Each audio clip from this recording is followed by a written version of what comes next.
Having a complete turn, let's define that. Having that lead shoulder get past the golf ball. The ball's here, past the ball. Having it get underneath your chin. Having that right shoulder, trail shoulder, get behind your head. Now, when my right pocket goes back, it opens up the ability for my upper body to turn easier. If I didn't turn my lower body at all, my lower back gets real tight because I'm turning my upper body against my lower body. I take the club away. I've already loaded all that pressure in the heel. I can't turn anymore. Arms and hands keep climbing to the top. And that's gonna cut the turn short as well. All right, so we're out here at the beautiful home of Porzac Golf, the Fairmont Grand Del Mar and the Grand Golf Club. Big Kev and I were just talking about this. This property is so amazing. We don't want to limit our videos just to the driving range. We're gonna come out in the golf course a little bit more, show you all how special this property is. Right now we're on hole 12, a really great par 5 out here at the Grand Golf Club. And what's really neat over here, we're right in front of the horse stables. And you can see a young lady over there hopping on the horse right there.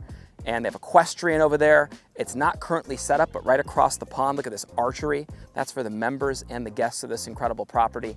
And you can even see that this can actually be transitioned into a little par 3 across the water, about a 135-yard tee shot from the back tees. Or it can be a par 5 all the way up. So pretty cool spot to be on the golf course right here. Talk about how a setup that's not ideal can negatively affect your turn. Now, the first thing I saw today, I saw this on the range today with a great player, Wendy, comes out. She's a member of about 3 clubs, a club champion at all of them. She told me she had been recently losing some yards.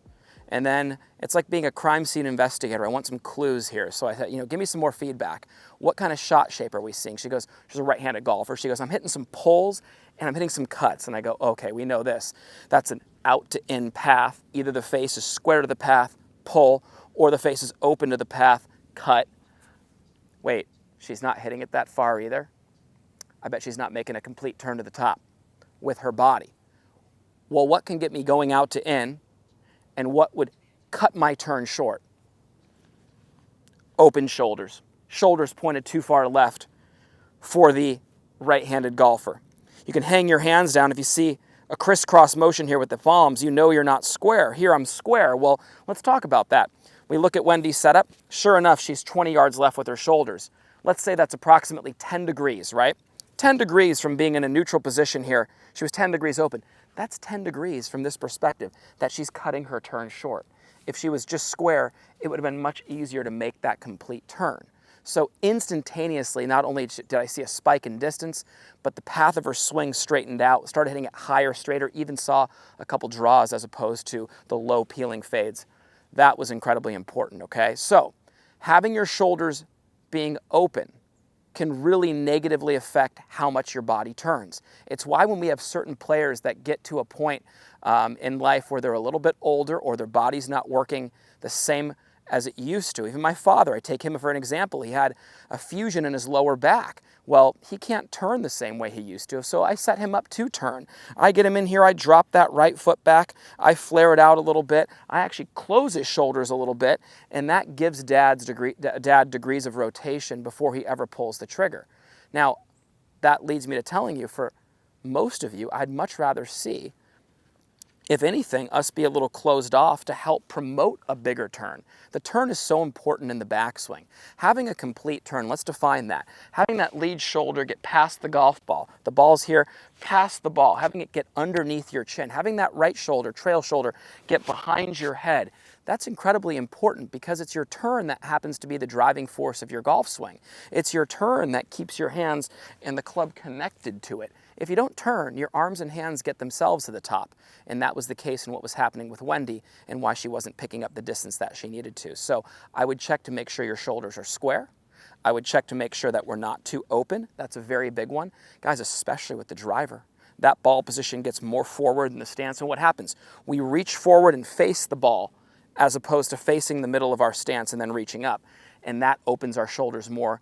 And that really leads to a lot of left shots or big cuts for a right-handed golfer, or just simply losing distance because of the lack of turn. Now, square shoulders are important. The next thing I would tell you is how you set your lower body. We all saw Ludwig do it at the Ryder Cup. He has the little hip bump, okay? Many players set up with that hip bump, whether you see it or not already. And I can prove that to you by drawing a line from the outside of their trail hip down to the inside of their trail foot. This is common. you'll see this hip right over the middle of the foot and this one on the inside. Now, when this hip is on the inside here, it really allows my right pocket, my trail pocket, to get behind me more. And like Sam Snead always says, turning is much more simple than people think. It's just simply getting this right cheek back into the left. Boom. And that right there opens up the ability to turn. It frees up the upper body's ability to turn, because now when my right pocket goes back, it opens up the ability for my upper body to turn easier. If I didn't turn my lower body at all, my lower back gets real tight because I'm turning my upper body against my lower body. But here's another important thing to understand. I can't avoid saying this right now. It's not the topic of the day, but we're not turning from the right knee. We turn from the pocket. We turn from the shoulder. Watch this. And that nice turn right there really allows me to make a big upper body turn, but I didn't alleviate all that ground pressure and throw my swing out of sequence by straightening up my trail knee. All right, guys, welcome back to the pit stop at Porzac Golf. We got a game-changing tip for you here on the course that's gonna help you hit more fairways.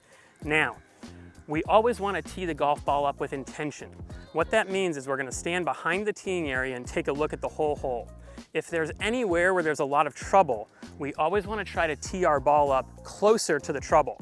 What that's gonna do, it's gonna give us the angle and open up the safe part of the golf course. Now that you're hitting it better, start thinking better on the golf course. If we start teeing it up with intention, playing the angles, you're gonna be ready to rock and roll. We talked about square shoulders. We talked about this hip being on the inside of the trail foot. If this hip gets over here or even outside the foot, it becomes a lock to our ability to turn. And we see a lot of players get stuck here, and then the arms and hands continue to move to the top without the body's turn, causing disconnection. We also see a lot of reverse pivots. Okay, when that hip drops, the spine falls forward, because we know, if anybody who's watched a Porzac golf video, your spine is perpendicular to your pelvis or your belt line. You bump those hips forward, that's what creates that secondary tilt, which then allows me to get my chest right over the inside of my back foot, and that loads all the pressure there, and I can rotate and cover it without big lateral movement, keeping the top of my pendulum right on top of the golf ball, and that right there allows me to get that ball first, divot later contact, whereas a lot of people get the move of the hip going this way, and that's their upper body falling towards the target and then falling away from the target, okay? And so the way you set your hips, where that lower body is positioned with that brace and that post, like I call it, that really allows that upper body to make a bigger turn. But what it does, guys, what it does, and this is important, I always want the chest moving from instep to instep in the swing. And when you move from instep to instep, it's the upper body turning on top of the lower body that applies that pressure there, and then applies that pressure right back into the front foot. And that right there is how you rotate efficiently. So so far we have shoulders being square. We have the hip bump with the outside of our trail hip being inside the trail foot, which is an unlock. It's like taking a key right here and unlocking your turn to the top. Very important to understand that. And I think the other thing I would tell you is, from the down the line view, when I watch players, a lot of times they sit back into their heels and their hip joint gets well behind their ankles. Well, very important to understand, my pressure, if I had to throw this club on the ground, and if I have the proper setup, my hips are over my ankles, my shoulders are the appropriate distance past my toes, the pressure's up in the balls of my feet, 70-30. Well, part of connection in the swing is having the weight and the pressure be in the appropriate spots at the time my arms and hands arrive at the top. Well, if I'm starting on this side too soon, guess what? I take the club away, I've already loaded all that pressure in the heel, I can't turn anymore, arms and hands keep climbing to the top, and that's gonna cut the turn short as well. We see our best players keep their hips right over the ankles, pressure's in the right spot to start, and that way this pocket can move back, and when it does, the pressure rides right on the inside of that right foot, that trail foot, all the way back to the top, and that's how you complete your turn as well. So a lot of our players, you'll see, have their feet very, very perpendicular to the target line. You don't see a lot of Porzac golfers have big flare. They're typically like this, and that's because, you know, a lot of my younger players, myself included, we don't have mobility issues, right? We're able to make a nice turn to the top. Now, very important to understand, that's not because we're against flaring the foot. You heard me talk about my father, and his back is a little tighter. He doesn't have the same mobility. Some people have knee issues, hip issues. Now, if you don't, here are the benefits of having the toes be a little straighter. It's very easy to align. It's also easier to hit into a firm lead side. I like that feeling. It also sequences my swing the right way. It helps me not over-rotate and get too long at the top because I really can turn nicely into that brace. But here's the big thing for me as well. When I was younger and I'd flare this toe out, my hips would get too fast and they would actually spin out ahead of my hands. So it actually helps me to sequence my swing a little better and have a better matchup with my hands and body arriving at the bottom together with that photo finish that I'm looking for, okay? So, there's a reason why I have a lot of my players set up a little more neutral, but another thing that can help, okay? If you want to flare that right foot, flare that trail foot a little bit, yes. Does it put that leg in a position to where you're going to be able to make a little deeper turn if you're in need of that? Absolutely, and I think that's something important to mention. Why do I not do it in all my videos? Why do you see Cameron Sisk, a lot of my better players, not have too much foot flare? Well, gave you the answers, but at the same time, that doesn't mean 10 years, 15 years down the road that we won't be asking them to do that, okay? So those are a couple things that'll make a huge difference in your ability to turn, which will then increase your accuracy and your distance all with the same tip. At Porzac Golf, we take a lot of pride in having developed some of the best and most consistent golf swings on the planet. We do this through simplicity. Our Full Swing Masterclass will take you on a step-by-step, easy-to-understand process on how to get your golf swing better than ever. Join the many before you who've utilized our Full Swing Masterclass to take their games to the next level and beyond.